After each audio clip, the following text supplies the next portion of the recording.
We've all done some things we're not proud of on business trips, but Vince Vaughn, Dave Franco, Tom Wilkinson, and Nick Frost are taking the business trip to another level. Friday, March 6th, Unfinished Business. That's the name of the movie, and it's in theaters. It's the story of a hard-working small business owner played by Vince Vaughn and his two associates, Tom Wilkinson and Dave Franco.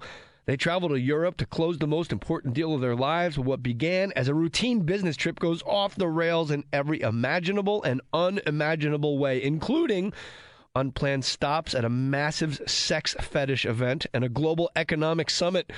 Plus, it's got Dave Franco's naked ass, tequila slaps, and Tom Wilkinson smoking pot. I'm in. Awesome. Search Unfinished Business Movie to watch the trailer and get your tickets now for the wildest business trip you've ever seen. Unfinished Business. To the insurance company I'm leaving behind. You've scorned me for the last time. I've met another who makes me sing like a lark with the first morning dew. It happened all so quickly. In just 15 minutes, Geico swept me into a loving car insurance embrace and saved me hundreds of dollars and sleepless nights. Now I needn't worry if you'll be receptive to my automobile needs. Geico will be there for me in all the ways you never could. Regards, Sylvia in Silver Spring. Geico. 15 minutes could save you 15% or more on car insurance. Put your name on it.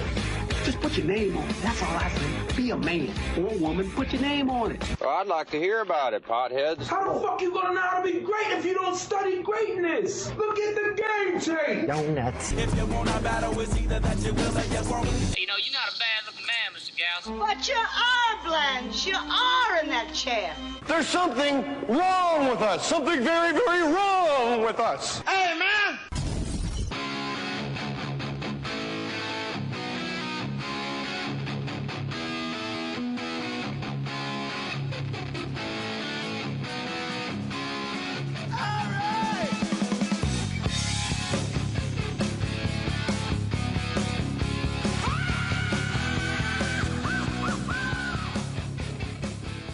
I'm just saying the name butt plug implies that when you don't have a butt plug in, your ass is unplugged. Do you understand? Like right now, like you don't acoustic? have you have an acoustic ass. My girl will lie to me. Tell me where or who plugged your butt last night? What else? That was Nirvana without butt plugs. In the Pines. Teddy Ledbetter, he was fully plugged. And well, those are, now we're talking about guitar plugs. I'm just saying your butt is not plugged right now, but you don't think of it as unplugged. No. It's just regular. It's regular. So the butt plug is... It is. A good butt, a functional butt, plugs itself. So a butt plug is really unnecessary. It's like a butt double plug. Right. Because you have a sphincter. You have two sphincters. A replug. You're double plugged. It's nothing is really coming in or out after this plug. So if you buy a butt plug and say, I'm going to use a butt plug on you, you're insinuating that the person's butt is unplugged and needs to be plugged in. What if you just had concerns for your lover? It's not kinky, it's not sexual. You're just like, I feel like your butt needs to be plugged. Honey, like you keep spraying diarrhea everywhere. I saw you come out of the shower. It looks like Jackson Pollock lives here. If we could just maybe your asshole looks like the Lincoln Tunnel. I'm going to put something in there. Yeah. Just not for sex. In fact, this doesn't turn me on. I just want you to be more plugged as a person. I love how you just got the ball rolling. Piano keys. Pete Holmes. Or the other one, assless chaps. Everybody always likes to throw Talk about assless chaps? All chaps are assless. Otherwise, they're jeans. That's a very fair point. There's no such thing as ass-full chaps. Or assed chaps. Ass chaps. I'd like a pair of assed chaps. But everybody always goes, I want to get a pair of assless chaps. I go, you mean chaps? Chaps. Yeah. That's right. So it would be funny to go into a jeans store and say, I'm looking for some assed chaps. What do you mean, sir? Well, it looks like you have plenty of ass chaps. These are jeans. I call them assed chaps. Are you saying assed chaps? Assed. Assed. A-S-S-E-D. You had it. It sounds like a part of a boat. I was unsure if it was A-S-S-S-E-D. Hey, who Batten down the ass chap? There's an assed chap. Port or starboard? So you're wearing a vest. Well, I was wearing just a nice James Pearce T-shirt, white, and you and I got into an off-mic discussion about darkness and light. We did. Following Pastor Rob Bell, your buddy, who you're going on tour with. One of my dear friends. And I was so happy you had him on. Now one of mine. Please. We got after it. It was good. Come surf with us. Why do you had an interesting theory as to why? Are you high? No, not for years. I wish I could still. Your pupils are very large. You're acting normal, but I want to serve caviar on your pupils. They're quite large. Hey, use the Amazon banner at jmohr.com to buy tiny, tiny plates. Listen. Shop like you normally would. Just go to... Exactly. Go to jmohr.com and click the Amazon banner. If you're going to Amazon anyway, remove it from your toolbar. What's this called up here? Yeah, it's those are your shortcut bar. Really? I never heard that. Shortcuts. Are these assless? My pants are actually quite assed. The ass is the part that does assed pants. Can I say something? When I'm buying pants, you got giant pupils too. Maybe we're both just high. We're all whacked out. We have a contact guy. What I want out of pants is the ass. Do you understand? Like if you take away the ass, if you make it assless. The main function of the pants is I'm never like, oh, these are good pants. They really keep my calves covered. Cover up my ass.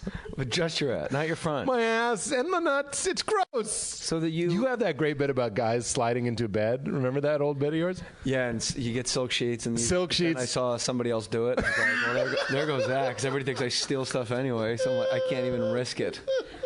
But now I do a bit about if you go to get your nails done, you get callus remover. You go with like your wife. You go what remover? You go. I get manicures. I enjoy a good pampering. But I didn't know anything that was going on, and sure. I do this on stage. So if you see me on stage, forgive me. I just assume that 250,000 people are like, I've seen this bit 8 times, JJ. JJ. But the lady will go, you want callus remover? And you're like, I guess. Russian woman. Yeah, exactly. You want a callus remover? She was Greek. Anyway, so this Greek Russian says, you want square or round? And my wife said, round. I do that. Vietnamese women speaking English sound exactly like Vietnamese women speaking Vietnamese. Yeah, they kind of make it their own. They just roll right up to my wife. Hi, nigga, how you want massage 20-minute delay? And my wife goes, that'd be great. I'm like, what? Yeah, I heard an N-word in there. Nikki. But she's saying, hi, Nikki, please. How are you? Yeah. So like a massage, 20 minutes each leg. Hi, Nikki, how are you? You want massage, 20-minute each leg? But if you were watching Platoon and like the North Vietnamese army were having an argument and one guy goes, you want massage, 20-minute each leg? You wouldn't go, that's English. What's happening? Do you know what I mean? Also, if you say that in a Thai restaurant, they'll just bring you a delicious soup. The 20-minute eat leg. 20-minute eat leg? Oh, I should have said Vietnamese, but you know. No, Thai's fine. Thai. I deliberately switched it up. We broad stroke all Asians. That's what I'm saying. Pete and I. You and I. Yeah, specifically. Even East. I get a little upset when people go like, well, India is Asia. You know what I mean. You know what I mean? Like, shut the fuck up. Iran. You know? How about when people go, you go, where are you from? And they go, Persia. And you're like, really? Because my globe doesn't have that. Why don't you just say Iranian? Be proud. I'm from Prussia. Well, then I'm Northern Hemispherian. I'm a Viking. I also get off on when people are like, he's African. I always like to go, oh, he's from Cairo? Yeah, Morocco. You take like the northernmost. Yeah, the northernmost point. Or South Africa. Where they filmed Sex and the City too. Yeah. By the way, let me get this in quick. Go to Amazon.com and delete it from your site. Yeah, you want to go. Really, you could spend hours on jmohr.com, Pete Holmes. There's a lot of content. There is a lot. Unique. You will be on digital content. Yes, podcasts, videos Burst of me, my videos. dates. You can email me at jmohr.com. Yes, sir. Meow Pacino. That was our bit last time. That's right. Meow Pacino. We did Meow Pacino and you did, Phillips. How about Pete is such a pro? The fondness in your eyes. He pulled the mic away because he knew that laugh was going up top. I know that laugh. I get a lot of shit for that laugh. And who cares? What joy, you get shit for having joy. That's what I say. Oh, I'm sorry if my joy upset you during your jog, Tiffany. Fucking eat a dick. Go to me? I'm full. No, I was talking to Tiffany. Oh, because I'm full. I couldn't eat another bite. Look, if you're going to Amazon, really eating pussy. Don't. Filthy Seinfeld. You're not eating them. You liking it. What's the deal with black cocks? They're so large. Filthy Seinfeld. They're so large. They ruin it for the rest of us. Go to jmohr.com, hit the Amazon banner if you're going to do any Amazon shopping, and email me what you bought. Like our good friend Shane Albarani. I know Shane. Fort Wayne. You know Shane. Shane from Fort Wayne? Yes. Fort Wayne Shane. Fort Wayne. Fort Wayne Shane. Hi, Shane Albarani. Hey, JJ. I've been a huge fan since Action. I just bought a new pre-workout supplement through the Amazon banner at jmohr.com. I'm a minor league hockey play-by-play announcer. Your podcast has gotten me through some pretty long bus rides. Thank you for the great show. Shane Aberani from Fort Wayne, Indiana. Next time. First of all, Shane, way to go. Obviously, the guy wants to excel at what he does if he's calling minor league hockey and taking those long bus rides. And Pete Holmes and I, we reward you and say, good job on the hard work, pal. And we throw Meow Pacino right back at you. Meow Pacino. I also want to say next time you're like, if you're trying to write a script or a TV show or something, and you're like, couldn't my character be like a minor league play-by-play hockey guy? Like, I'm rooting for that guy.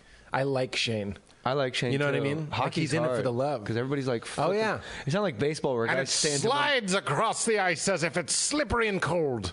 No, I was thinking more into the tiny net it goes. That's closer. Ooh, a fire siren's going off, and the other team looks upset. Why is your minor league hockey announcer a Bond villain? The laser grows closer to Bond's crotch. Rat. When this ice melts, the sharks will be released, and they are hungry for secret agent, Mr. Bond. Can we also agree that the hockey goalie, he looks ridiculous? I'm sure he's a very fit guy, but you put all those pads on him, and he has to walk like he's pinching a loaf in his pants. He's walking like he can't, and he's got the big stick. I got the big stick! How do you want him to look? I want him to look like a regular player, terrified and just like, I'm not prepared to stop a puck. Maybe he should be, that would be a good thing in hockey and in soccer. Like, here's the thing. Here's why I don't really get into Put soccer. The hockey guy in the soccer one. Then he's slow, much more scoring. 29 to 22. He's on grass in ice skates. With a big stick. With a big stick. That we just made the game a different game. We just fixed 2 games. What were you going to say? I was going to say that you can go see Pete Holmes do stand-up comedy in Grand Rapids, Michigan, March 14th at the Wealthy Theater. Yeah, it's going to be a fun one. Theaters are always, they give me a little angst. That's a live podcast. It's going to be even more fun. You know what I mean? Like more angst. I think it's more fun as well. How many seats, do you know? I'd have to guess at least 500, at least 500 to 700. Wealthy Theater. Yeah, I mean... in Grand Rapids, Michigan. It's already sold out, though. I wish I had a date that... Oh. You know, I'm in D.C. this weekend. When's this come out? Not in time machine. But I only have 5 seats left to that. It's a nice thing to sell out a show. It is a nice thing. And that's the thing about theaters is I don't think the casual fan realizes that we make considerably less money when we play a theater. Yeah, unless you want to charge $80 a ticket, then you can walk with like $50,000. Right. But you guys like you and me, we're like, we don't want to stick people up. Right. And we're not like Chelsea Handler famous where it's like if it's 150, they're going to come out because we're fabulous. Yeah. With a, 3 less Cosmos. I don't know why I did that voice. I don't know either. Well, what's wrong with it? I know because gay you love guys. Kim Cattrall. I saw have been watching Sex in the City. And first of all, I was watching. It's Ian not bad. Michael, what's his name? Patrick King. Michael Patrick King. Michael Patrick King. Whether you like Sex in the City or not, it's an actual perfect show. Sure. You could please tell me why. Because you could write a line of dialogue for Charlotte. Yeah. And if you just watch the show often enough, you would say, Charlotte would never say that. That's right. Seinfeld, you can give Kramer a Jason Alexander line, you would go, that's not what he would say. That's right. It's ingrained. I understand. Everybody is set. That's right. And Kim Cattrall, you become recently obsessed with her almost like cock limericks. I don't know what she does. Did you see my Vines? Because I did 2 Vines. Yeah, that's why I brought it up, dummy. Sex in the City. Oh, you salty dog. What do you think? I just pulled Kim Cattrall out of the man, I believe in the flow. I'm like, this is bizarre. I must be in that What's with women on the flow? Look, I want to have sex and she's bleeding like a stuck pig. If I made you a piece of pie and you just started tonguing the piece of pie looking for the cherry, I wouldn't say, oh, that guy's eating my pie. I'd say he's licking my pie. You lick the pussy, you don't eat the pussy. You go out with a girl, she's on her period. What are we going to do if she has her time of the month? She has a flow. I'm just saying, for me, if I'm bleeding out of my dick, I'm saying that at the beginning of dinner. I I'm going to say, hey, Thursday's not good. I have a death function between my legs. I've never heard two worse they're bad, impressions. but they're good. Let's play More Stories Fancy. Well, would you like to do More Stories Fancy? Let's do it. Peter I'm going to be Holmes. from a worse part of town, though, aren't I? I don't know where you're from, You're Pete from the Holmes. East End, aren't you? I'm more of a West Ender. I'm more from Buckingham Palace. Yeah, you what seem like you- amendments should be made to the U.S. Constitution? We don't live there, do we? Oh, no, I don't really give a shit, do I? It's bollocks, isn't it? You don't give a flying I don't fuck give a flying fuck about those tots. about the United States Those because tots they're and traitors. Obama's a knob end. Obama? He's a knob end. Over there, across the pond, changing politics. All right. Ever since they dumped the tea in the Boston Harbour, I've never been on board with those cocks. I like how you said Boston Harbour in an English and Boston accent. That's where I spent a good amount You of said time. Boston Harbour. Yeah, Boston Harbour. That was wicked retarded when you It's wicked retarded. I love no more Garcia Parra. Number 5. Yes. No more Garcia Parra. Oh, was he number 5, was He he? was number 5. Call him a sixpence, pocket full of rye. Number 5. No more Garcia Parra. Let's do one more stories fancy. Yeah. That might. If you believe, Pete Holmes, Yes. in heaven, Yes. what do you think it will be like? It'll just be me and Margaret Thatcher drinking tea that's the perfect temperature. Thatcher. Yes, and we won't be disturbed. Not the lead singer from Echo and the Bunnyman. He's not in your heaven, Mr. Echo. If there's any musician there, it's the Coldplay bloke. Chris Martin. Chris Martin, he's there. And More he's stories fancy. Heaven with Pete Holmes consists of Margaret Thatcher. drinking tea. Plenty of tea, warm, not hot. Not too hot, is it? And Chris Martin. And he's in the back just going, I look just at the segued. stars. They shine for you because they're yellow, and I've segued somehow into Yeah. a little bit of Russell Brand. You sure have. Your pants are getting tighter to My match pants the are impression. tight, but I'll tell you why. I don't need my penis that bleeds out of it to breathe. What I need is a beautiful white ribbon of a fibula to shoot across someone's breast, where one day a baby will nurse. But in the meantime, I'm going to make it look like a painter's radio. It's my cum pillows, aren't they? Cum pillows as well. Later, your That's a feet bit are off harsh, porn. certainly. Yeah, but cum that's life. pillows. Milk. Well, it all looks milky, doesn't it, dear? Around the corner, fudge is made. And I'll tell you this, mine's whole, it ain't skim. No. It's been a while since I Right. blasted off my knackers. Who on earth is shooting skim? That's what I like to know, Pete. If you jerk it too much, you might get down to 1%, but if you got 1%. skim, call the doctor. Fat-free, completely fat-free fuvula. If you date a mortal, she's going to want to know if there's any carbs in your cum. But who dates mortals, really? Russell Brand? If you're with a girl, you're Yeah. with a bird, and you're making love to her, right? Right. And she's an orgasm, and the two of you, two hearts, beating as one, she's immortal. Right. Because you've joined hearts. Yeah, you've merged You've into one reached thing, the haven't heavens. you? Are you up there with Chris Martin? Yeah, Thatcher. Noel Gallagher? And you're blowing your load. A And you're hot, blowing steamy whole one. milk all over the place. You blow your beans. Brilliant.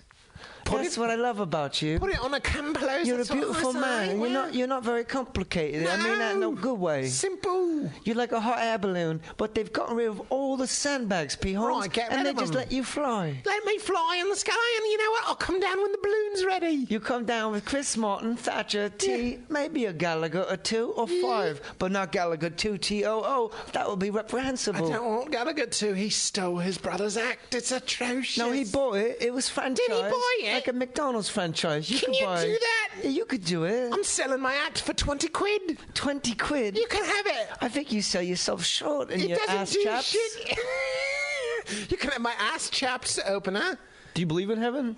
Because I had Rob Bell on, and we never... People are going to think that was an edit, and it wasn't. No, it's more digressions, as Doug Benson said many moons ago. They were going to Hold think, oh, they must have cut that bit short. No. No, hold on. Let's give love to the sponsors. Don't complain. It's 4 minutes out of an hour, so you guys can kiss my... Assless chaps. Kiss me where the chaps would be Shush. covering if they were pants. What are you doing? What's the sponsor? Well, Oh, you're going to cut to it. Yes. Oh, I thought you were going to do it now. Huh? What is the sponsor? Squarespace? Huh? What is it? Don't say Adam it if and it's not Eve. it. No, I don't do that hoochie mama stuff, man. Yeah, you would if they paid you in cum pillows. No, I got one I like. I'm good to go, and I don't need any stimulant. You know do you do why? Sandler? I got to I do a little bit of... Because you just went, I'm sorry. We just went, I got one I like. You kind of sounded like, I got one I like. Look, Pete, we have sponsors on the show, and we gotta get to them, or else they will not pay us. Oh, I'm boogity. That scares a bit blip. So here's a word from the commercial sponsor. Does shaving irritate your skin, give you nicks, bumps, razor burn, make your face all itchy? I bet you've been blaming your razor and upgrading your razor all these years. You know what? That's not what you have to do. What you got to do is you have to get a better shave gel like Cremo. Cremo is an impossibly slick, foam-free shave cream, and it comes in a tube, not a can, a tube. And almost any razor is going to glide effortlessly and comfortably over your sensitive skin, with virtually no bumps, burn, or irritation. Listen, most shave gels and foams are mostly air. Air is not a lubricant. You wouldn't cover your face with air to shave, so don't do it. This can cause irritation and discomfort. That's why you, my friend, need Cremo. Available at Walmart, Target, Walgreens, CVS Pharmacy. Cremo. Red cap, white tube, Cremo. My friends, I had about 5 mosquito bites on my arms the other night, and you know what I used? Tricom. Tricom. I rubbed it on the mosquito bites, and the itching went away. Tricom works like no other anti-itch product. Tricom, a recent study shows that Tricom is 5 times more effective at reducing itch than 1% hydrocortisone, which is a topical steroid. I speak from experience. The other night, I got all bitten up by mosquitoes. I was itching. My arms were a mess, and I put Tricom on my mosquito bites. They stopped itching in like seconds, steroid-free. Products containing steroids like hydrocortisone can thin the skin and can only be used sparingly. Look, Tricom is what you got to get. It relieves the winter itches. They get worse during the colder, drier months. Use Tricom in warmer months, too. You can use them on bug bites like I did, poison ivy, poison oak, poison sumac, and other common skin irritations. Tricom. It relieves itchy rashes from soaps, cosmetics, detergents, jewelry. Use Tricom to relieve the dry, itchy skin we get as we age. Tricom works almost immediately, and the relief lasts. Tricom is backed by the itch-free guarantee. If a user is unsatisfied, if you don't like it, you can mail back the empty tube. Empty tube. Full refund. Tricom. Go get it. So, Rob Bell, your friend, who you're going on tour with WAF. I just said that like I'm in the Californians. You're going on tour with Rob Bell? You can't take cold water at that time. It turns into the 405. It does turn 405. I used to do that bit before I had seen that sketch. Really? Because when I first moved here, that's what makes it so funny. I'm not saying like, oh, I could have done that. I could have watched it for an hour. I know, it's so funny. It's so funny. So I'm not saying, a lot of people will see something funny and be like, I had that idea. That's not what I'm saying. What I'm saying is when I used to go to work, I'd hear everyone talking about how they got there. And I was like, oh, yeah, you can't take Venice. At this hour, got to take Pico. I always had the same streets. Pico, Coldwater, Ventura.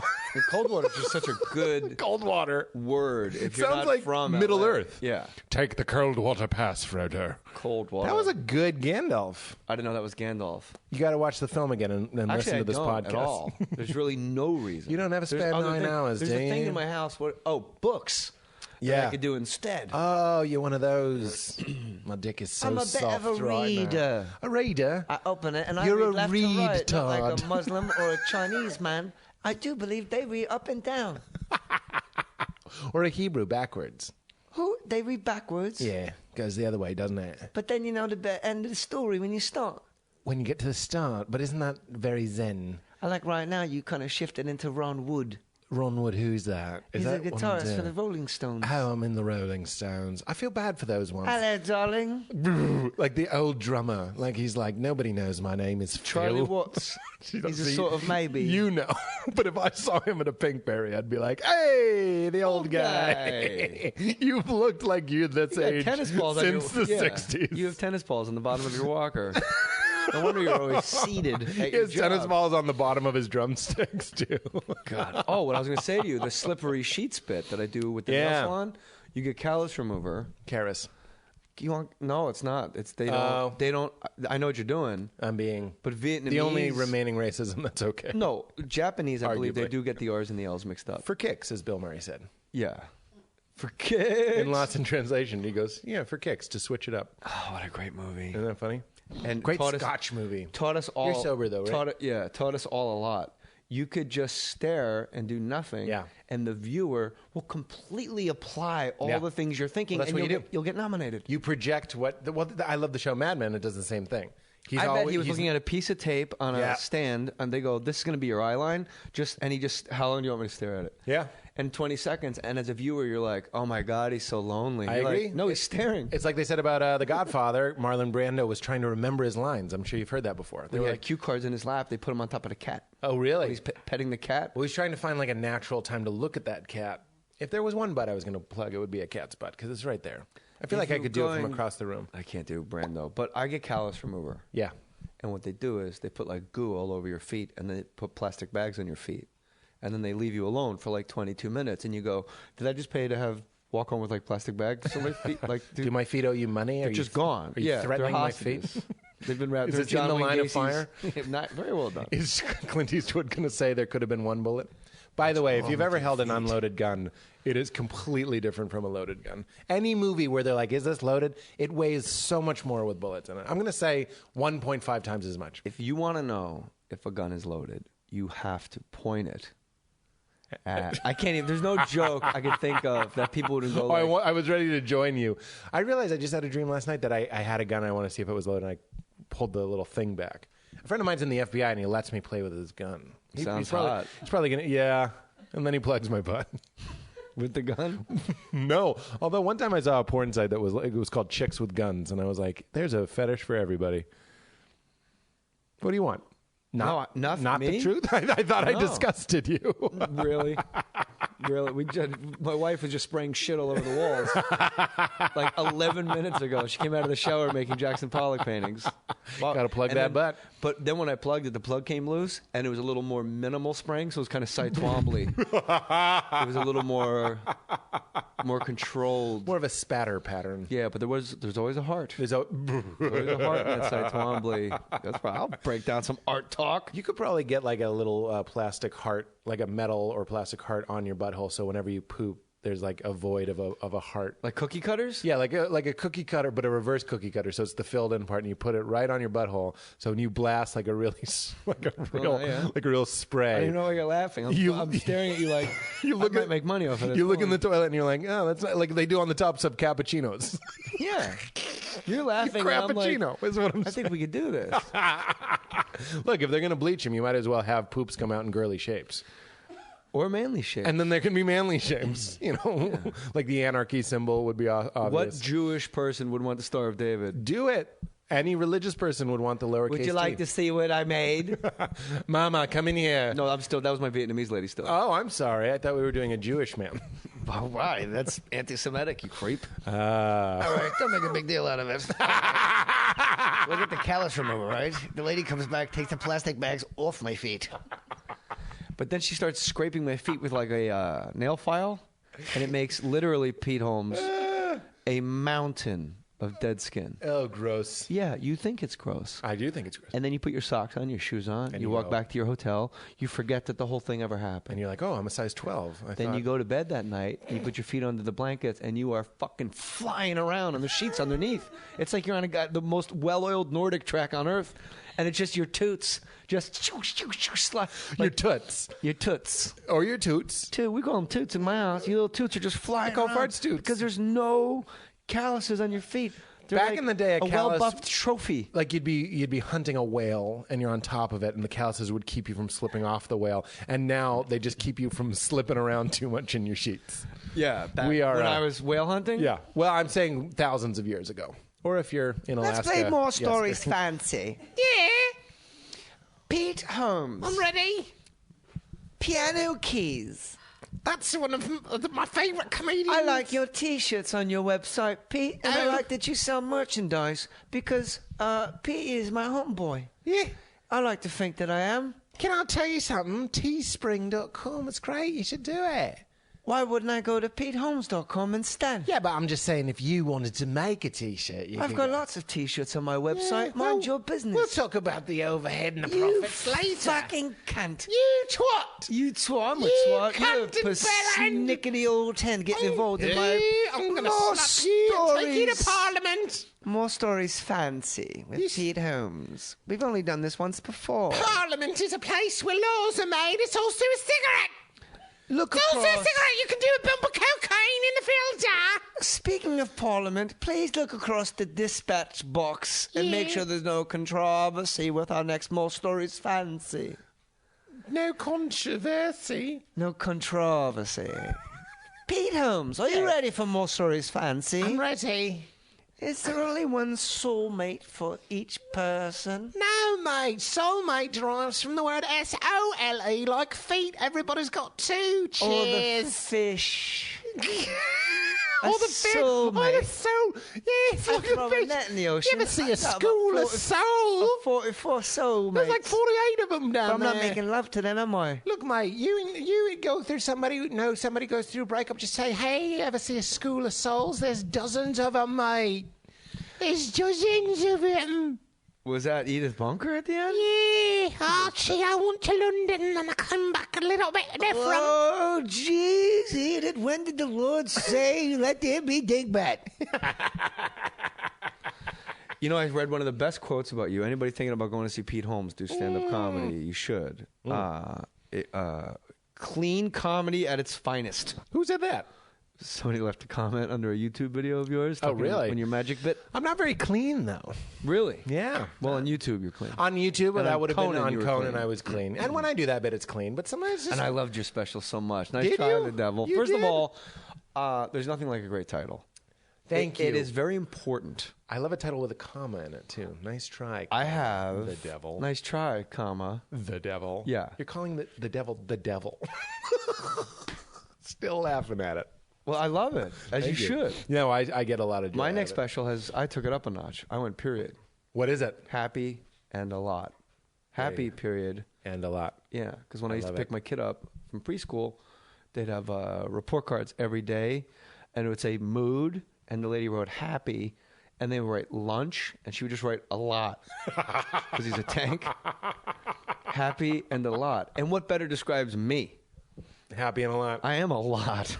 For good, for you. better, for worse. Abundance. Nice try, the devil. Nice try, the devil. Let me tell you something. I TiVoed your special, and I was very excited, and I look forward to it. Is it going to be on Netflix soon? Because they take their goddamn time, They these sure do. people. Well, you know- Every Tom, Dick, and Harry and Amy Schumer's got 40 goddamn specials on the Netflix. I know. And then you guys like you and me got to wait around, and people go, hey, I really liked your special. You're like, what, the one when I was in high school? You're right. Well, I mean, it's a tough market if you're not Netflix. I'll say that. Like, I'm going to do another one.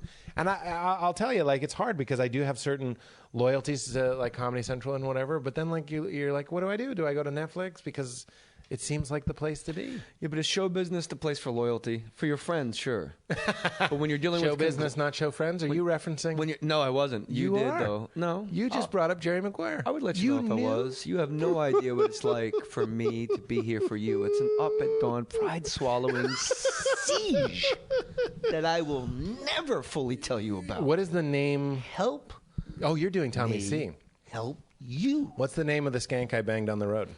Amber, that's my job. We push into the glass. Ice is cracking. We are through the looking glass, people. Oh. That was JFK. What were we talking about? I do Sam Jackson, but I don't wake up your boy. Yeah, don't please. I won't. I'm we not could kidding. both Not do gonna Morgan do it. Freeman.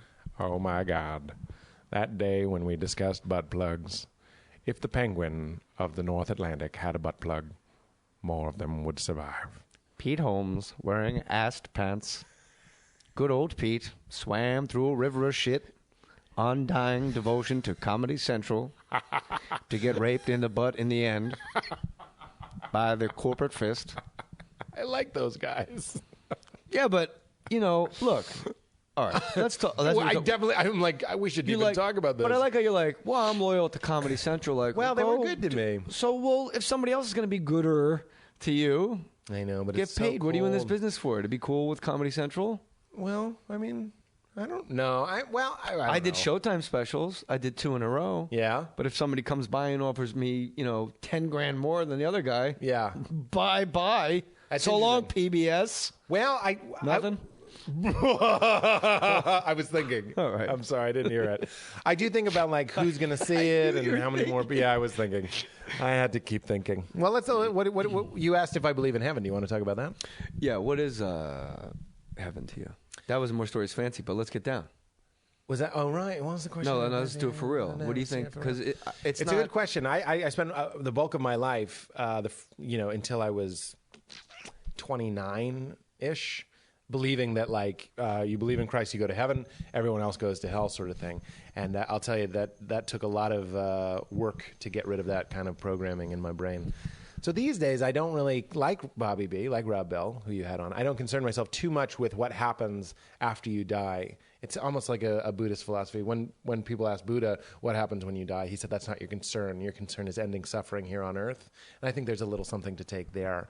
The way that we've homogenized and pasteurized Christianity, which I actually think is a wonderful story and a very meaningful message, which is part of the reason it endures.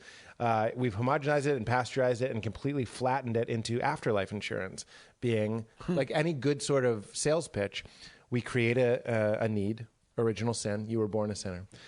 We create some urgency when you die, and it could be at any moment you will burn if you don't take Christ. And then you offer the solution, which is Jesus. Accept him into your heart. So that's going to help your religion grow. But first, if you could help us with the building fund. I actually think it's put a little money in the envelope for me. Yeah, people look to money too. I think there's worse things going on than cash. Like I think people are like, oh, and then they ask you for money, huh? Not really. I was in a pretty big church, and my dad. And you can just pass it along. You can just go. You can let the offering out. But I think the worst thing is when you're, a 13-year-old kid, as I was, who believed grown-ups, and then you tell me about a place called hell, like an eternal living torment, burning forever place of torture. It's absurd. I believe you, though. And you and I are going to. And that, I think, is child abuse.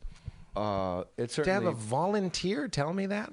Do you understand? It's not a Master of Divinity person. It's not a preacher. It's a volunteer who's probably not even like if you want to teach Sunday school and you volunteer, you can. I remember they used to protest outside my high school that say your math teacher doesn't have a master's degree, but every Sunday someone would teach me the quote unquote secrets of the universe, and I believe them just like I believe my math teacher.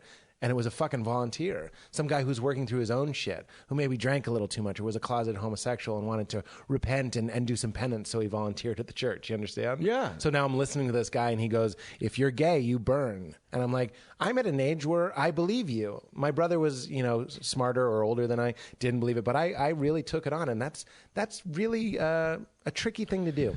I had a really hard time with it. We talked to Rob Bell. I talked to Rob Bell about it. Robbie B. And I talked to my priests at St. Monica's because they're like cool, they get into fights and they surf and stuff. Like they're like young, cool guys. Yeah. They're not closeted old drunks. Yeah. And I said John 3:16, and I said this already, so if you heard this about Rob Bell, me and Rob Bell talked about this. John 3:16, those who believe in Christ as the Son of God will have everlasting life. The parenthetical being, you're all dying in a lake of fire. And I'm like, well, then all Hindus, all Muslims. Have you ever seen a Hasidic Jew? Who fucking prays and dedicates more of their life worshiping God? Well, that's something. They strap shit on their arms in the middle of the airport. Yeah. They put like a book on their head. Little piece of They're its helmet, They got hat boxes. If you have a hat box for your God's carry-on, going to let the hat box people in first. that is an other level commitment. Hold on real quick. So all these people are dying in this big, giant lake of fire because they don't accept Christ as their Lord and Savior. Personal Lord and Savior. I thought that was a little exclusionary. It is. And then when I started and Rob getting... would say that's not good news. Well, yeah, Rob and I were fast friends. We were. I told him, I'm all in with him. Did you read Love Wins? I did not. I've never read any of his books. That's the first one I should read? Well, yeah, I would say so. It's amazing. It's the one about hell. But John 3:16, if you go back to John 3:14, Moses says, Son of Man, and it's capitalized. Well, it's not Moses because it would have been John. I'm not trying to embarrass you. I'm just saying we're in the New I'll Testament look it up now. You want to look it up? It's John quoting Moses. Moses held the serpent. I thought you were saying Moses was saying it.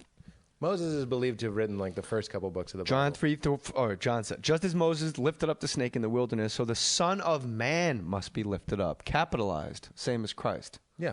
All right. So John said it, talking about Moses. I made a mistake. Well, but what I was going to say was, sure. Son of Man, goes over to your Buddhist style and goes into the Hindu, goes into the Namaste. The divinity in me. That's right. Is saying hello to the divinity. That's right. Within Well, that's you, why which we goes bow to to what each Rob other. Bell would say, the yeah. divine spark. Yeah. Which Son of Man, God is inside all of us. So how are we all going to hell? But that's the thing. Jesus talks about the kingdom of heaven. That's another one to go on to. He doesn't Well, talk but what's about heaven? Chris, that's what I'm saying. When he says the guy kingdom from of heaven, Coldplay and T, Thatcher. he's saying the kingdom of heaven. He's saying the kingdom of God. Those are pretty interchangeable. But I'm telling you, it got flattened. It got steamed out. What is heaven? But that's what I'm saying. It's awakening to your divinity, to your purpose. It goes back to a little bit about what Buddha said. Does it start when this life ends? No, and this is something I got from Rob. It's something that's already begun. It's in motion now. The idea that when you die, that's when you kind of like merge into God and all that sort of stuff is an illusion. This whole world is an illusion, and it's cock blocking. Time is a flat circle, man. Yeah, that's right. All right. People out here. But there is energies. They don't even know the outside world exists. Very well done. Might as well be living on the fucking moon.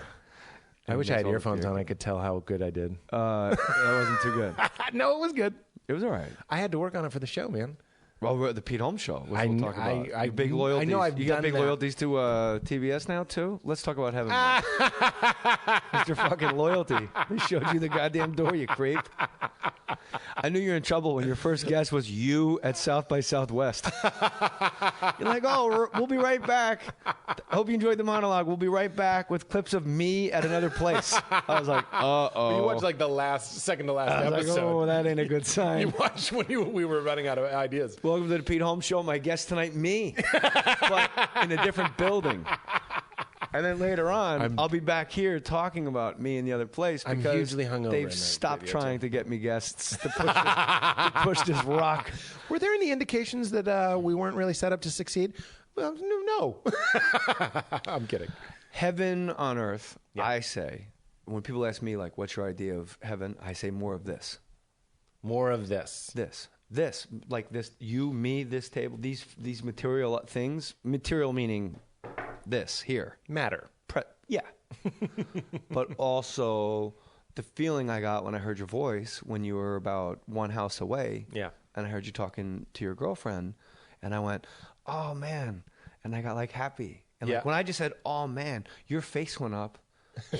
Mimicking my happy. Yeah. Like, that's the power we have over. Like, just now I went, oh, man.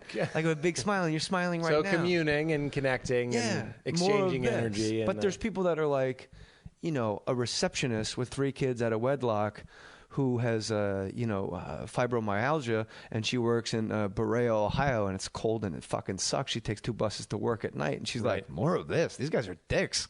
Yeah, I suppose. But How do those people... Well, we can't suppose that those people are having a less transcendent experience than you watching. Oh, absolutely you can. I don't think you have to assume that. In fact, going back to Buddha... Life is suffering. I know we're supposed to be Buddha said so himself. We're supposed to be... Life is suffering. But then also, I believe it was... I always forget the word. It's not Leonard ascetic.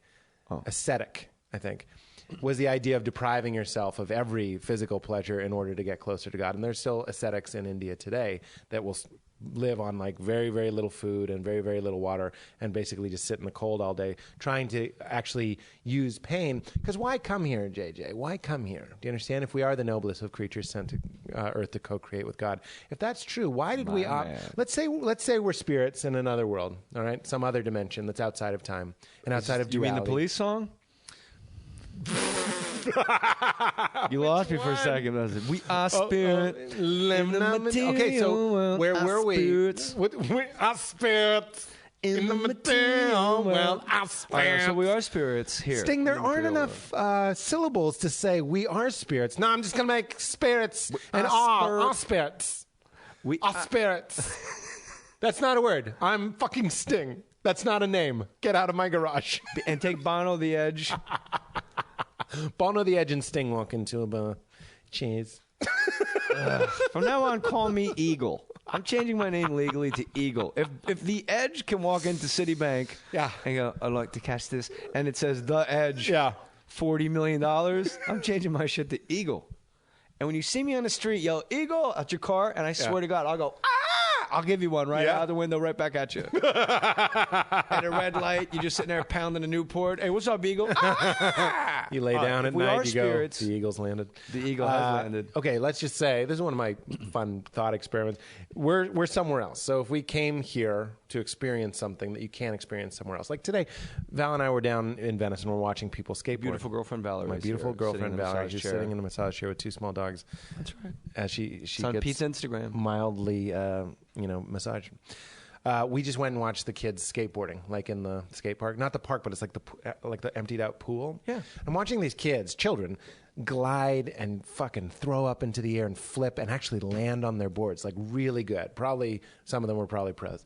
I'm watching that. I'm just like, it wouldn't be a thrill if it wasn't possible that they might fall. You know what I mean? It wouldn't be a thrill, and Val said this to me, to do stand-up if it wasn't possible that you could bomb. And bombing really is quite emotionally and I'd say spiritually painful. It can be very, very vulnerable to bomb. So why come here? So if we were in some place where we were with God, where there was no time and there was no pain and there was all knowingness, do you understand? Pure connection. Not just looking at my face for an intonation, but really feeling absolute connection. Why, if we did opt to come here, why would we opt to come here? Because maybe there's something that pain and loss and temporality, the idea that we're all going to die, which is something that we deal with in every moment, helps us understand something about the God that we left to come here, something that we only could learn here. You wouldn't play a video game that lasted forever. You know what I mean? So you come to a planet You never to heard learn. of Sims? My guy died. He choked in the kitchen. He did. I made the. I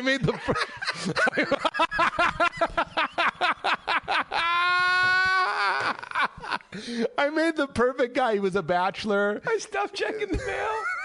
You did? So they cut off all the power and they froze to death.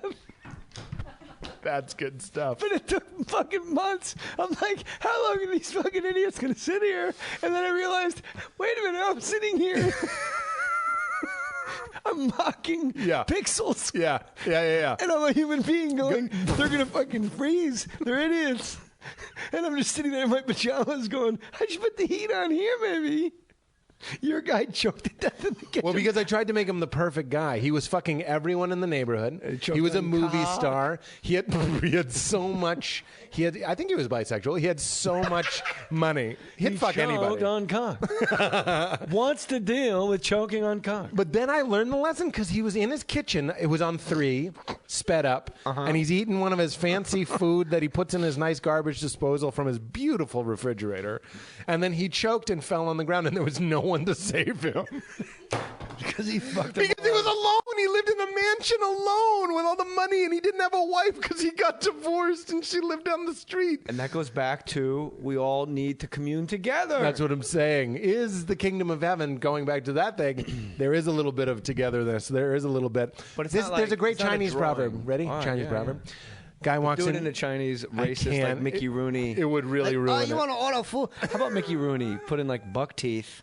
Oh, God. They put Chinese makeup on him and just free pass. Like the Oh, guy yeah, in the I know. movie, like, Oh, I'll be a bellhop, mister. I know. I think that And they're pass like, expired, though. Mickey. If you check the he's the so pass. talented. See him play the Chinaman? Well, there was blackface before that. I mean, people used to love that. Yeah, but that's People used that never is not funny. People used to leave movie theaters and go, I wish there had been more blackface. I came to see blackface. The movie's called Black Face Off. How'd you like to be a black? How'd you like? Can you imagine Black Face being Off? a black person? I love it. Can we make blackface off? How about a black person in the 20s, 30s, 40s going to see a movie where Al Jolson, the most famous movie star in the world, has black makeup on his face to look like the people in the audience? Yeah. Oh, my God. Well, that happened in the movie Dragon, the Bruce Lee story. He goes and sees a movie. It's not a good movie, but I loved it when I was like 14. He goes and sees one of those racist Chinese movies, and he's the only one not laughing. Sad moment. Okay, so the Chinese proverb is, guy dies, and he walks into a room, and there's this beautiful banquet table, and they go, this is hell. And everybody is trying to eat with these long chopsticks, like pool cues, right? And they're trying to get the food to their mouths, and they can't, right? Because they're too long. And he goes, so this is hell. And he goes, you want to see heaven? He's like, sure. They go to the next room. It's the exact same situation. Everybody's at this huge banquet table. Everybody has the pool cue chopsticks, but everybody's feeding each other. Come on, JJ. Ah, that's sweet. So that speaks to what you're talking about. But you don't think there's like a castle and like a moat and like white horses and clouds and no, cupids and you know, and bows? I was just thinking about that today. Nowhere in the Bible does it say God is like. No, I'm asking you. Yeah, I know, but to the people that I really don't like, the types of atheists that I talk to that go like, oh, really? You believe there's a man with a beard on a cloud? Yeah, because I'm 5. Never said that. It never says that. And even if it did, these are parables. These are myths. These are stories to help us understand something that is ununderstandable. And we know what that is. Music, literature, poetry, comedy, all of these things speak to something that's beyond our senses. So when you say, I want more of this, I understand what you're saying. But for me, I would like to wake up. I really would. I would like to understand the nature of reality. And that is what Buddha was trying to do. He was actually trying. Serious question. Have you ever done LSD or mushrooms? Yeah, of course. Listen to how I'm talking. So, but when you say, I haven't done LSD, I've done mushrooms. But when you say I'd really like to wake up, that's like borderline, like, so did Manson. Yeah, of course. He was rallying people and to wake Manson up. had followers. Do you understand? All of those things. Twitter, hello, modern day. You salty dog. He was what the I'm original saying is, OG. Cults always start with a What do you mean kernel wake of up? truth. You want to wake up? What do you mean? I want to wake up to from the illusion, from the dream that we all just accept what we see. But you're not going to in this lifetime. Why not? Because you'd be the first. No, I wouldn't. They call them Buddhas. They call them Christs. So your goal is to become a Buddha or the Dalai Lama. Dalai Lama, when they asked him about the afterlife, you know what he said? What He smiled. He said, "One world at a time." There you go. Isn't that nice? I talked to a monk on the San Monica Boulevard, and he was like, "Some people just need a few more times around." That was how he was looking at it. So that is the idea. Then he got back on the blue bus. Boop. That's the idea, okay? Number 9. So Buddha realized that he woke up to the idea that he had been reincarnated countless times. He'd been men, women, he'd been spiders, he'd been dogs, he'd been elephants. And he wanted to get off the ride. So it wasn't this like cool, comforting idea that we keep getting reincarnated. It wasn't like, oh, great, I don't die. It was like, oh, fuck, I don't die. This great documentary puts it like this. It's like going through junior high again and again and again and again and again and again and again and again. So the only way out is to become a Buddha. And also, I would say that's the story of Christ. It's not necessarily a literal physical death and resurrection as much to me as it is a mythical story saying, you, Jay, you need to die to your humanity and rise to your divinity. Virgin birth, it's a special thing. It doesn't necessarily mean that sex wasn't involved in the birth of this guy, Jesus from Galilee, from Nazareth. It means you are to follow in those footsteps. He says to gain everything, you have to lose everything. Buddha's doing the same sort of thing. It's like, let go. The world is on fire. Everything is temporal. You own nothing. This isn't your house. It's not your child. Those aren't your dogs. I co-own it with my wife and several banks. You're damn right. It's not my Yeah, but house. what does that mean? You know what I mean? Go back to like Native Americans sitting around. Their understanding of reality was just so different from us. We have clocks and daylight savings, and we have months and all that My friend shit. Sam Sheridan, who wrote Fighter's Heart, and he wrote, was down there, Disaster Diaries, How to Survive the End of the World as We Know It. Every scenario, like if it's an ice age, he went up to Hudson Bay. Yeah. And he lived there, but he did construction like in the South Pole. He's a real cool guy. Huh.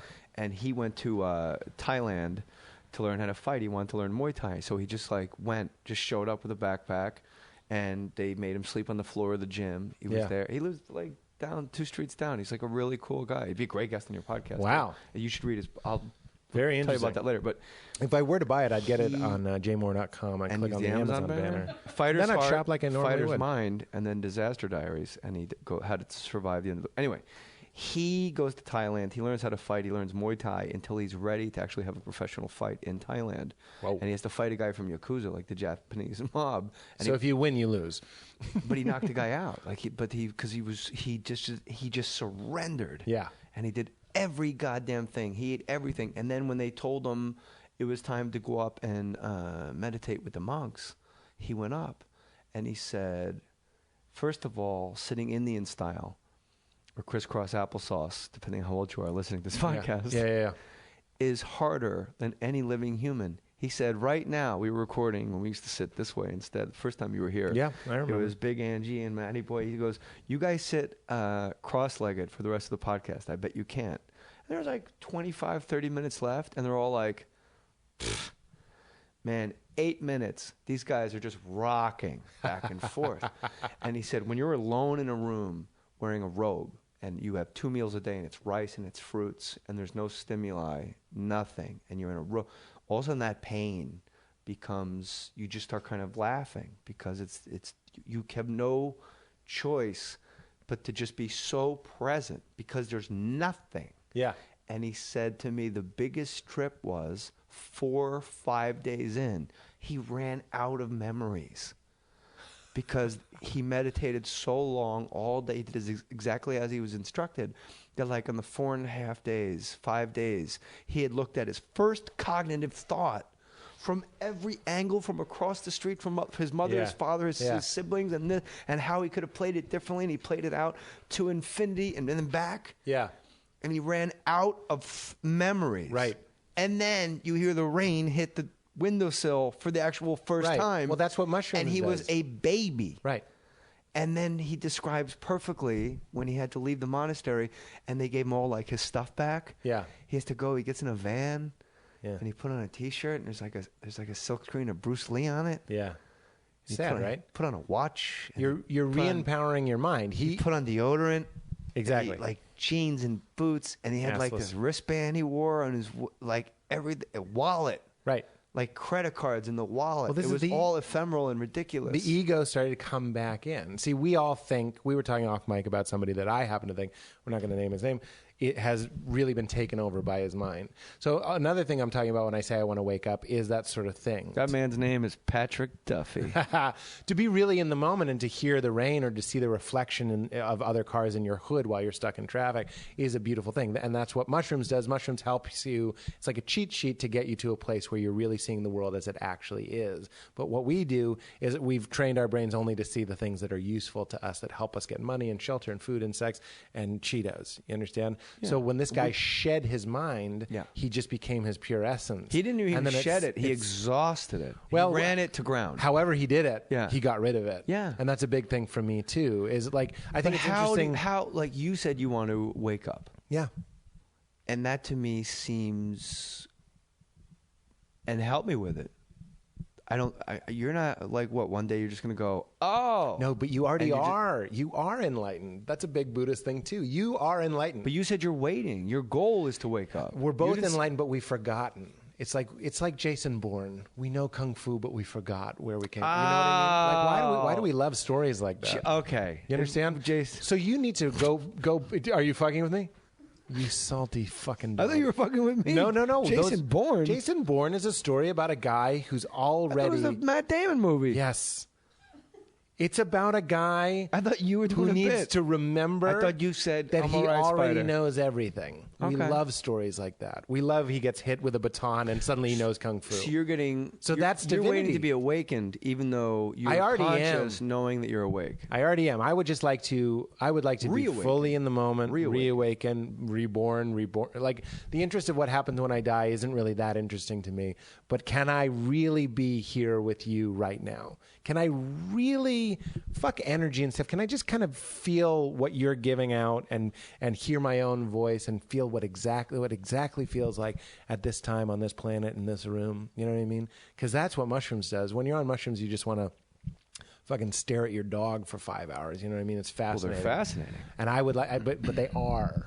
The thing with me is when I get off a drug like mushrooms or an experience like mushrooms, you don't go like, well, that was stupid. Like, you just go like, no, that was real. I got a little taste of what it feels like. Last time I did mushrooms, I just remember an awoken person. Yeah, I'm with you.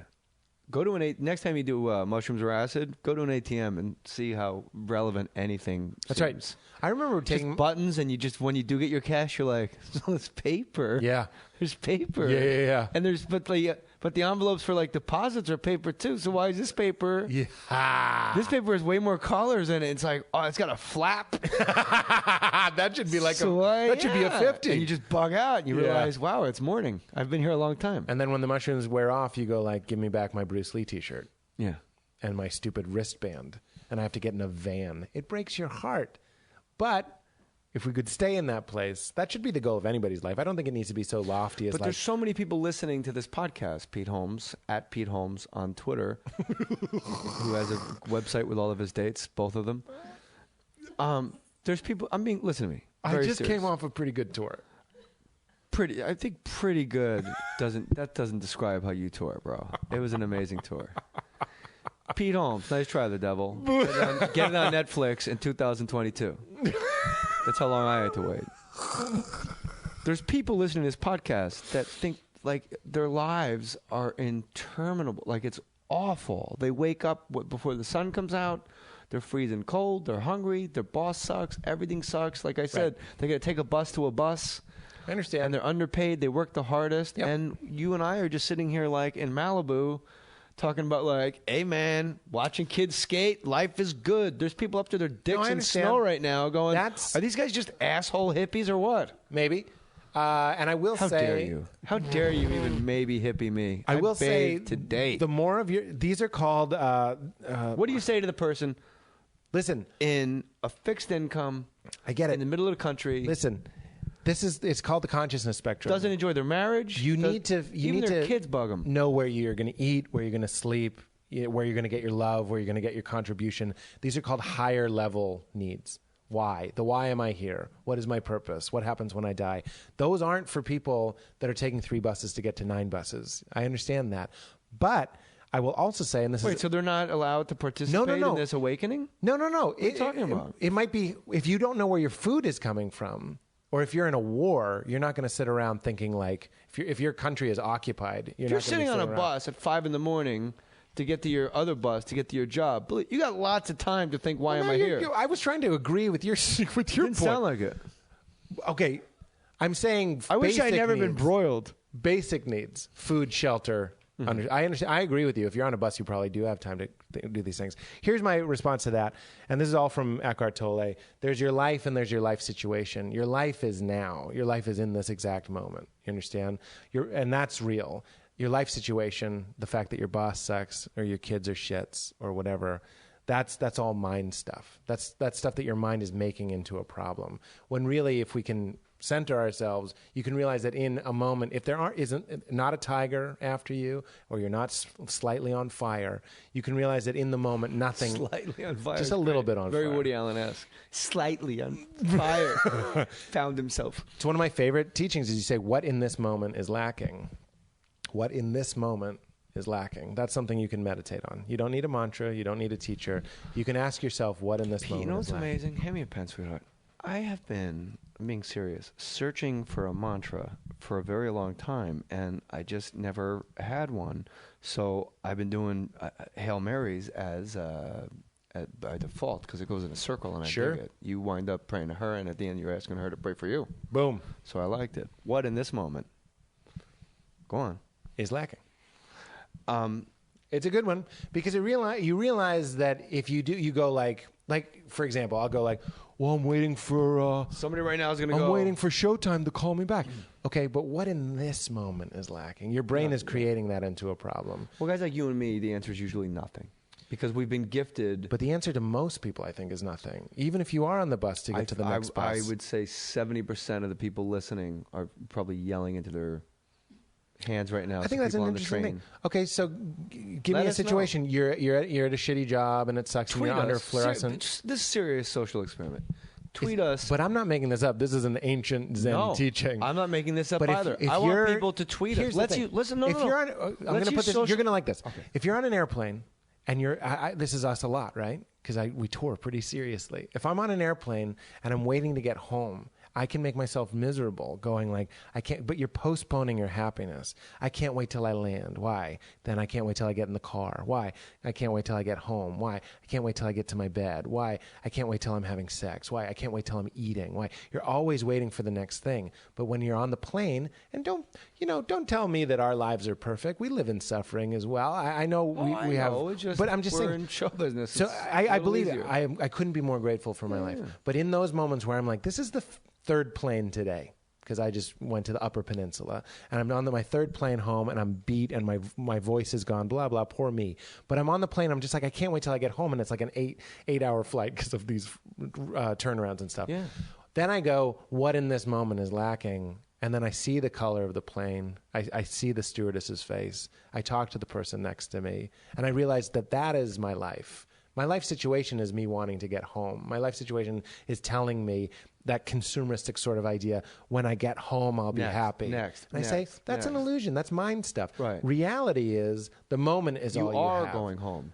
You already are home. You just did the gig. That sort of hippie shit of like, this is where I take my dwelling, but home is wherever I happen to be. It's from Wanderlust. But that's true. You know what I mean? So if you are under fluorescent lights working a shit job, data entry, or whatever it is that allows you to listen to podcasts while you work, I'm with you. But that's also your moment. You're not lost. You're in a good moment. It's okay. Like, you don't have to, your mind wants to go like, but if we made more money, or if my girlfriend had bigger cans, you know what I mean? That's all just your mind making problems, because your mind likes to make problems because it wants to keep it in charge. So it makes your essence, your truth, its bitch. So it goes like, yeah, but you'll be happy when Showtime calls you back with that special. How about what in this moment is lacking? Nothing. My mind is just making horseshit. Yeah. And when I'm on a plane, because I had to take 16 planes to get to Syracuse. Hey, Syracuse, join the fucking union. Holy shit. You going to that fucking place? Yes, I have. I'm going back, but I'll tell you, next time I'm going to drive up from Manhattan. I flew from here. I left at 4 a.m. I got there at 6 o'clock at night. You fucking dicks. I could have went to Munich. Yeah. Literally. I could have gone to Munich. Literally, I could have get on a 777 aircraft and left LAX and been in Munich the same time I landed at fucking Syracuse bullshit airport. Going to Buffalo, too. It's difficult. Yeah. Yick. But when you say what in this moment is lacking, and I'm on my way home, a nap, nighty night. I got a kid. I understand. I don't sleep a lot, so I look at the plane as like, oh wow, I got 6 hours. You get to sleep. Oh, it's great. The best. Yeah. I had this big fucking thing I was going to ask you before, and you were like, no, you're going to like this. But I did like it, so I don't care that I forgot. Oh, your I thought show, you wouldn't like it. The thing about postponing your happiness is big for me. Don't postpone joy. If I'm driving home and we hit traffic, I go, this is my reality right now. Accept it. And your brain makes you miserable. Everyday Buddha book where like when you're in traffic by yourself, it's the only time you turn everything off and sit. Just take it. Just sit, and just that's when your real ideas come. But let me ask you this. You're doing the Pete Holmes show. You're like, Conan is your guy. You're handpicked by Conan. Conan O'Brien? Conan the Barbarian. Punches the horse and says, bring me Pete Holmes. I saw that clip. So you do a TV show, a talk show. I did a talk show. So that American means talk show. Every day you were surrounded by a cacophony of people that, through the best intentions, had no fucking idea what they were doing and were very unhappy for the most part. I'm just talking show business. I'm generalizing. I was never at your show because you didn't have me on. Sorry about that. Something got stuck in my throat around season 2. No. I'm sorry, you got bumped by me. Yeah. I was the guest that we had instead of you. Joe DeRosa, 24 months of checks. JJ, who needs Jay around? Joey Rose. Holmes. That's my Joe DeRosa. It was fine. Joe, so you're surrounded by show producers who are not into this type of conversations for the most part. So that's got to be, when you're doing the Pete Holmes show, like writer's room, it's pretty laid back. It's fun. Everybody's having a good time. But like when they come up to you during the break and they tell you like, okay, we're a minute and a half behind. This is going on, and cameras are flying around, and there's an audience warm-up guy going, who farted? And they're doing the YMCA, and they're all wearing fucking Raiders T-shirts, and they're like, this isn't the show you told me I was coming to see, dog. You got to realize I am surrounded. Like, you are in a blender of bullshit when you work in television. Yeah, I think you're confusing our show with every other show. Our show actually felt very illegitimate in a lot of ways, in a good way. Like, is that why it didn't work? Could have been. I mean, it worked, but no, I understand. According to the executives, I'm very proud of our show, but I don't necessarily you should be. think. First of all, no, JJ, I don't think when you're saying that. When you came out and did your monologues, I was always so. That. Seth Meyers does it too, like, and Craig Ferguson did it. When you came out and did your monologue, it was simply a guy that's likable, talking comedically, and I was like, it was great. It wasn't like. That's what you call. I had one of those moments. I watched one of the late night shows. Army cut. It wasn't like jokes. I watched a late night show with the sound off on an airplane once, and I knew what was going on. Like, you know what I mean? Like, there's such a music to it. So I did want to do something more normal, more personal. You know what I did once? Yeah. I was in my underwear house. Probably my underwear. No, I don't really walk around in my drawers too much. I'm a pajama guy. I like to call my pants my drawers. It confuses me. Your drawers? Where are my drawers? I like pajamas. Where are with my fucking piping. drawers? And if you give me pajamas with pockets, Ooh, puck-jamas. I'm a simple man, Pete. Give me some puck-jamas. Here's the deal. I really wish puck-jamas had gotten more of a lap. What's the deal? I thought it was a real thing. I just assumed. It's killing everyone else. Puck-jamas. One guy with a mic doesn't laugh. God, just looking at a photo of Greg Proops. Could this day get worse? Fucking Proops? Hey, kittens. I love Greg. I just happen to be looking at him in this moment where no one's laughing. On this, listen. Hey, kittens. Really? What did you think? Puck-jamas was going to bring the house down? Yep. In my world? Oh, this is what I wanted to do. The social experiment. What in this moment is hashtag? And I'm being very serious. Yeah, but people are going to be like, no, fucking dick's too small. Hashtag what in this moment is lacking. We will be we'll know. We'll know from the weak and the obsolete. Who shot you, Biggie? We'll be able to. We'll know. And I'm asking. My ass itches. Hashtag what in this moment is lacking. Why are you pushing back on this? Because I'm saying, but we're going to know who the dicks are and who's not taking it seriously. This is my podcast. Just like you and your podcast, you would know your audience. Yeah. There are people that will hashtag what in this moment is lacking. Be truthful at Pete Holmes, at JMohr37. What in this moment is lacking? Tweet us. But you're giving them the job of finding what in the moment is lacking? No, I'm challenging them to go on the journey that you put forth to realize by deductive logic and being present, nothing. Yeah. And if you type it out and tweet it to Pete and I, hold on. No, I'm not saying anything. It will look absurd. But I do want you to do it. Let's take social media and tie it to something so ancient as a Buddhist koan. Right. And a mantra. I'll give you something, right? I'm asking myself what in this moment is lacking. Okay, we left our dog in the house, and I'm worried that he's peeing, right? So my brain's answer, because my brain loves to play this game, what in this moment is lacking, and he loves to name things, and I'm saying that's not true. That's the experiment. I'm saying what in this moment is lacking. My brain goes, well, maybe Brody's peeing all over the carpet. When you go home, you clean up piss. But you see, that's the thing. But my brain doesn't accept that. That would be being present. I go home and there's pee on the floor. Clean up the pee. You go home and there's leaves on your walkway. Sweep up the leaves, sweetheart. You understand? But your brain wants to create a problem. Man, I'm going to go home. There's going to be fucking leaves on my walkway. I tried to think of something kind of Zen and Buddhist, and I wanted someone sweeping. You could be a caddy. You could rake a sand trap. Now, great. This dick hits it into the fucking onto the beach. I got a rake for the next 2 minutes on national television. Fucking caddy, dumbest job in the world. Some fucking guy makes $20 million a year, and you got to carry his bags. And it's televised. What in this moment is lacking? Oh, I don't know. This dick doesn't carry his own clubs? I mean, yeah. All right. Seriously. I think this is neat. What in this moment is lacking? Every time you say it, I love it. When I get a massage, everything that's running through my mind when I get to the desk of like the spa, if like I'm in a hotel, I say, "Could I have a piece of paper, please?" And they go, "Yes." And then I write everything that's on my mind, like mortgage, how many tickets are sold, like this person's bothering me. I hope this person's okay. I got to remember to call my sister Virginia. Like all this stuff. I write it all down on a piece of paper. I put it in an envelope. I lick it, and I hand it to the girl behind the desk, and I go, "Give this to me. Will you please hand this to me when I'm done?" Mm-hmm. And then when I'm on the massage table and those things run across my mind, I go, "No, you can't because you're sealed up in that envelope." If there's something I forgot to write down and I think of it on the massage table, it's alone like a cockroach in the middle of a hockey rink with no people. It's just this absurd one thing, like just kind of floating around. And it doesn't bother you.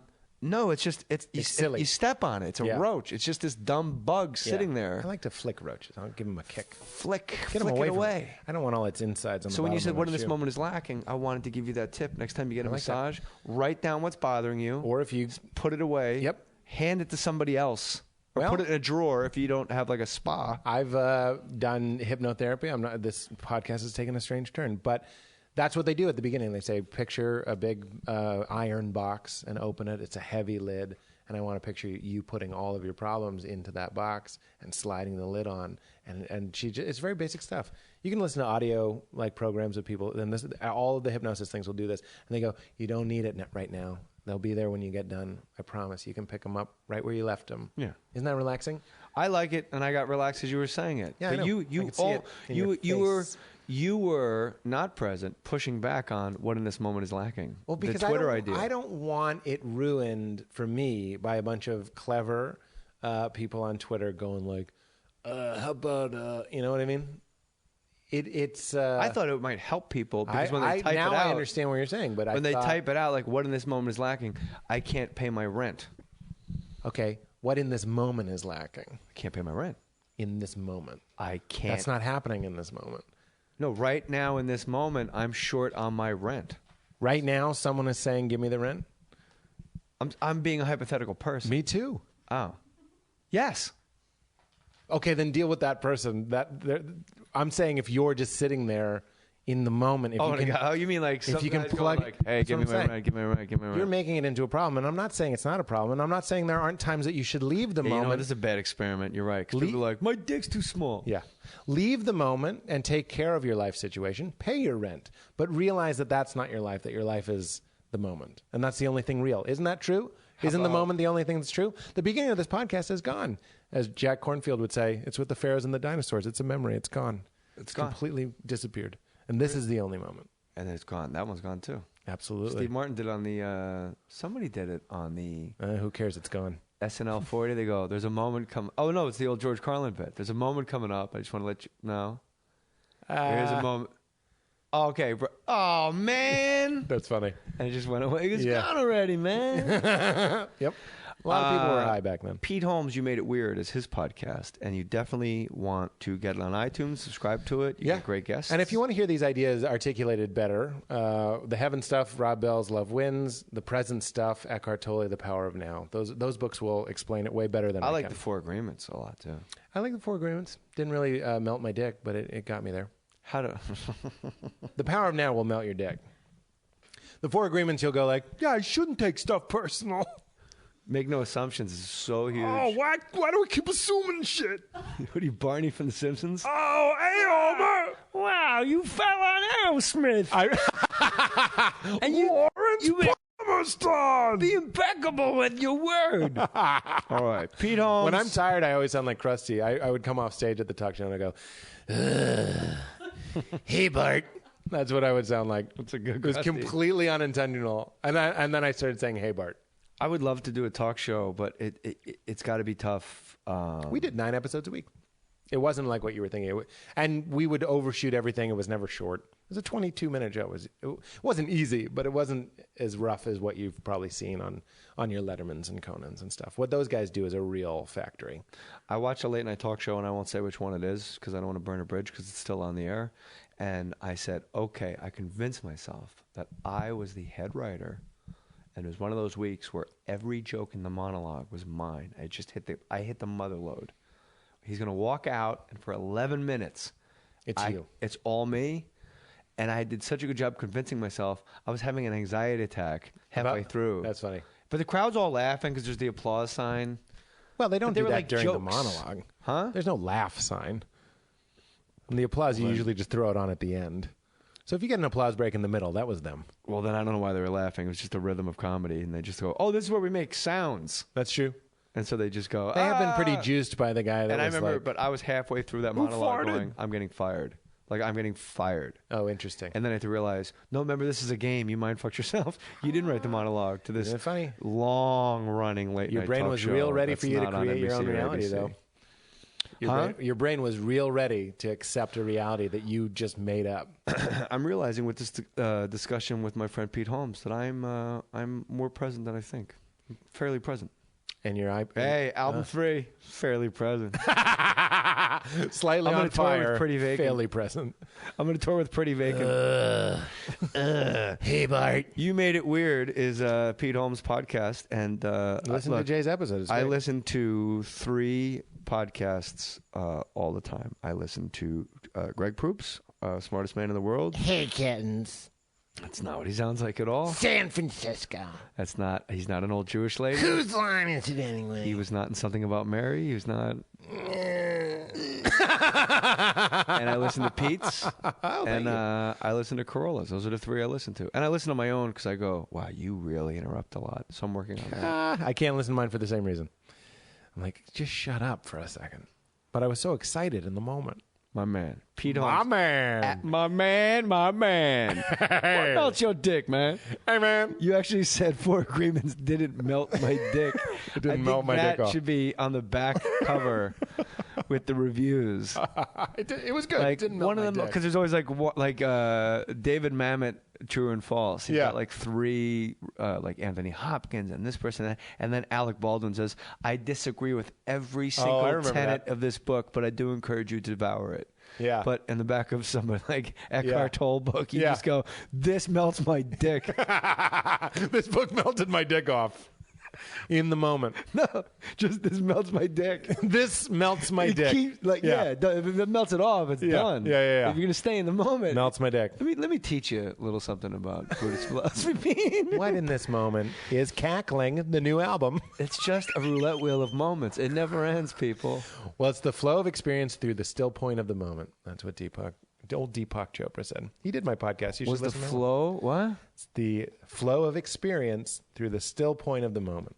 That's too heady. Like, there's nothing I can apply in my brain to make sense of that. Just picture like this is how I picture it, like a slide with a little picture on it. That's like the lens. Okay. And then all of existence is flowing through that, but you're always here. But like all the I can't explain how I see it in my mind, but picture it flowing. You through said my it like it was like this, like I thought Will I could Rogers, explain folksy. I thought I could explain it. You know, I never met a stranger. This is fucking crazy Deepak Chopra, other level No, I don't think that's that. shit. I don't think that's that hard to understand. Brother, it's me and you talking. Yeah. It's a little off the grid. Say it again. It's the flow of experience. So picture. No. Just say it. It's the flow of experience through the still point of the moment. You're always in the moment, but experience changes around you. Yeah, but that's fucking absurd. I'll tell him to his face. You wouldn't be the first. I know. That's what I love about the guy. And that would be the still point of that moment. Still point of this moment. And you saying, I don't know what understand you're that. saying. Well, that's the flow of experience. And it's Like gone. when I talk to Pete, I get it. And it's gone. When I talk to Rob Bell, I know what he's saying. Yeah. Well, read Love Wins. You're going to love it. Changed my life. Pete Holmes, You Made It Weird podcast, and go see him at the Grand Rapids, Michigan Wealthy Theater, March 14th. It's sold out, which you just